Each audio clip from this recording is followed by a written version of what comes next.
Alhamdulillahi Rabbil Alamin, wa salatu wa salamu ala ashrafil anbiya'i wal mursalin, nabiyyina Muhammadin wa ala alihi wa ashabihi ajma'in. Amma ba'd, assalamu alaikum wa rahmatullahi wa barakatuh. Bienvenue à vous dans cette leçon avec laquelle nous commençons notre série de cours sur les mérites et importances de la science islamique. Nous allons pendant les 5 premiers cours apporter des réponses à la question « Pourquoi dois-je apprendre ma religion ?» Nous pouvons présenter une première réponse en disant qu'en apprendre les fondements est obligatoire pour chaque musulman. En effet, il faut savoir qu'il est obligatoire pour chaque musulmane d'avoir un minimum de connaissances dans la science islamique, un minimum de savoir qui permet d'appliquer la religion correctement, tant sur le point de la croyance que celui des œuvres. Une partie de la science qu'il incombe à chacun d'entre nous d'étudier. Il s'agit en effet de connaître les béaba concernant notre Seigneur, son messager, sallallahu alayhi wa sallam, ainsi que les bases de sa religion qui est l'islam. Et tout cela avec les preuves tirées du Coran et de la Sunna.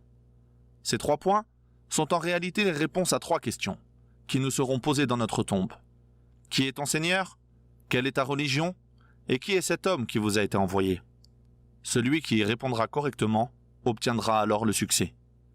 Bien entendu, il ne suffit pas d'apprendre ces 3 réponses par cœur, mais plutôt, il faut en comprendre le sens et œuvrer en conformité avec cela tout au long de notre vie. La connaissance est donc la base sur laquelle nous construisons toute chose. À plusieurs reprises et de différentes manières, la science fut mentionnée dans le Coran, tantôt pour en faire son éloge, tantôt pour faire l'éloge de ses partisans.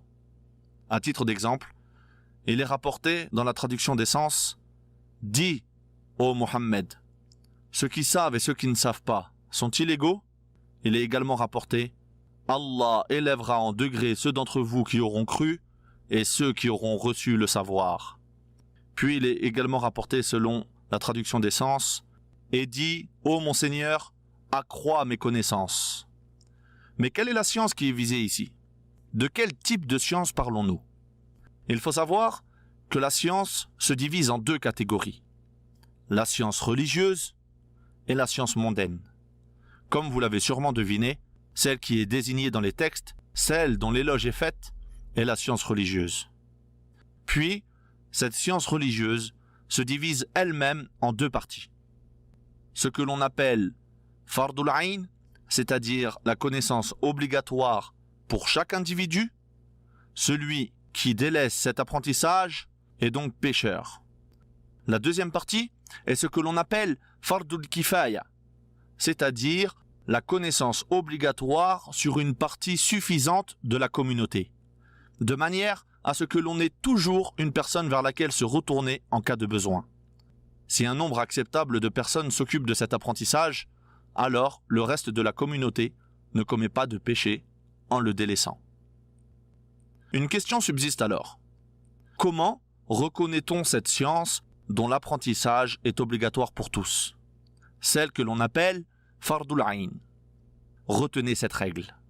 Tout ce qui est nécessaire pour l'accomplissement d'une obligation est lui-même obligatoire.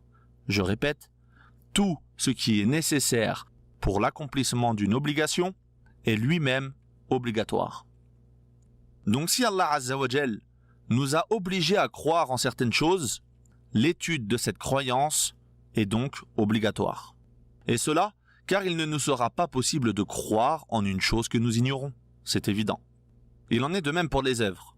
Si Allah Azza wa Jal nous a rendu obligatoire 5 prières par jour, apprendre à les accomplir correctement est également obligatoire, car nous ne pouvons pas faire une œuvre que nous ignorons. Et il en va de même pour l'aumône, le jeûne du mois de Ramadan, le pèlerinage, etc. On constate donc qu'il est impératif de faire précéder la science sur la croyance, la parole et l'acte. Cette notion est citée dans le Coran comme étant le premier moyen pour être préservé de la perdition. Citée dans une sourate légère en nombre de versets, mais lourde de sens. Une sourate que certains compagnons du prophète, sallallahu alayhi wa sallam, avaient pour habitude de se réciter à chaque fois qu'ils se voyaient, tellement les enseignements qu'elle nous donne sont grandioses et d'utilité journalière. Chacun d'entre nous doit absolument méditer cette sourate que nous allons expliquer de manière brève et concise. Dans la traduction des sens de la sourate Al-Asr, par le temps, Allah Azza wa Jal nous interpelle donc sur l'importance du temps en jurant par ce dernier. Et ici, il faut savoir qu'il n'est permis uniquement à Allah Azza wa Jal de jurer par ses créatures. Quant à nous, on doit se limiter à jurer que par Allah. Il nous interpelle donc sur le temps et nous informe de la situation des êtres humains. L'homme est en perdition. Subhanallah. Ce verset ne peut laisser indifférent un croyant. Allah Azza wa Jal nous informe que la plupart des gens sont dans la perdition. Comme il nous cite également dans cet autre verset de la sourate Yusuf, et la plupart des gens ne sont pas croyants malgré ton désir ardent. La réalité est donc qu'il y a deux voies, la voie de la perdition ou la voie du salut. À nous donc de choisir laquelle des deux voies nous souhaitons suivre. Car Allah Azza wa Jal ne nous a pas donné cette information sans nous apporter la solution qui va avec. Cette solution réside dans la suite du verset. Sauf ceux qui ont cru. Cela nous montre la grande importance de la foi. Mais avant toute chose, il nous montre la grande importance de l'apprentissage. Et qu'il s'agit ici de la première cause pour être sauvé de la perdition. Car comme nous l'avons dit précédemment, il n'est pas possible de croire en une chose dont on ignore même l'existence. La foi va donc forcément de pair avec la connaissance. Puis, Allah Azza wa Jal nous cite le reste des causes pour nous préserver de la perdition. Sauf ceux qui croient et accomplissent des bonnes œuvres, qui s'enjoignent mutuellement la vérité et qui s'enjoignent mutuellement la patience.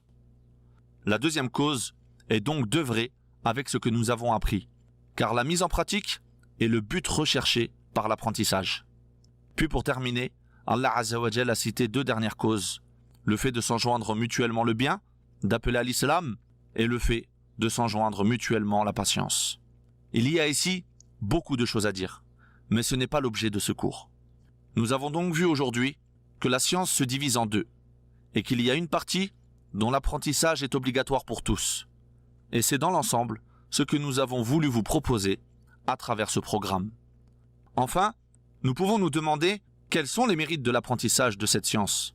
Mais cela sera l'objet des prochains cours, Inch'Allah. Maintenant, testez vos connaissances à travers notre quiz.